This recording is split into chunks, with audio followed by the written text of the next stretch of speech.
তৈরি পোশাক, ওষুধ শিল্প, এসব এলাকায় শ্রমিক ভাই বোনেরা তাদের অভিযোগ জানানোর জন্য ক্রমাগতভাবে এই শিল্পের কার্যক্রম পরিচালনা বন্ধ রাখতে বাধ্য করছেন।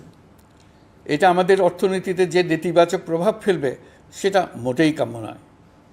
এমনিতেই ছাত্র শ্রমিক জনতার বিপ্লবের পর যে অর্থনীতি আমরা পেয়েছি সেটা নিয়মনীতিবিহীন দ্রুত ক্ষীয়মান একটা অর্থনীতি।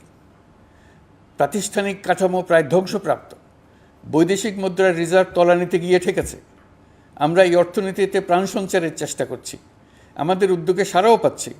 ঠিক এই সময়ে আমাদের শিল্প কারখানাগুলো বন্ধ হয়ে যাক, অকার্যকর হয়ে যাক, এটা আমাদের অর্থনীতিতে বিরাট আঘাত পড়বে। সেটা কিছুতেই আমাদের কাম্য হতে পারে না। শ্রমিক ভাই বোনদের অনেক দুঃখ আছে, কিন্তু সেই দুঃখ প্রকাশ করতে গিয়ে আপনাদের মূল জীবিকা বন্ধ হওয়ার উপক্রম হলে সেটা ঠিক হবে না। দেশের অর্থনীতি ধ্বংসপ্রাপ্ত হলে সেটা ঠিক হবে না।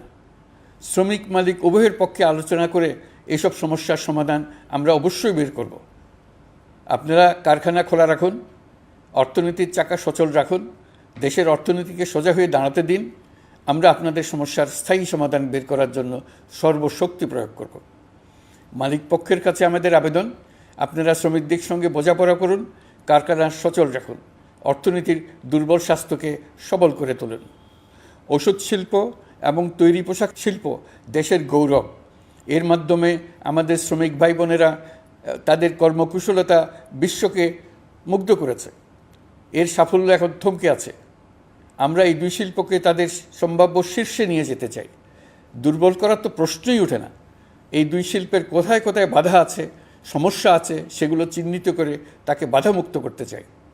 আমরা বিদেশি ক্রেতাদের একত্রিত করে তাদের সহযোগিতা চাইব, যেন বাংলাদেশের এই শিল্প দুটি বিশ্বের অন্যান্য দেশের চাইতে বেশি আস্থাযোগ্য হয়ে গড়ে উঠতে পারে।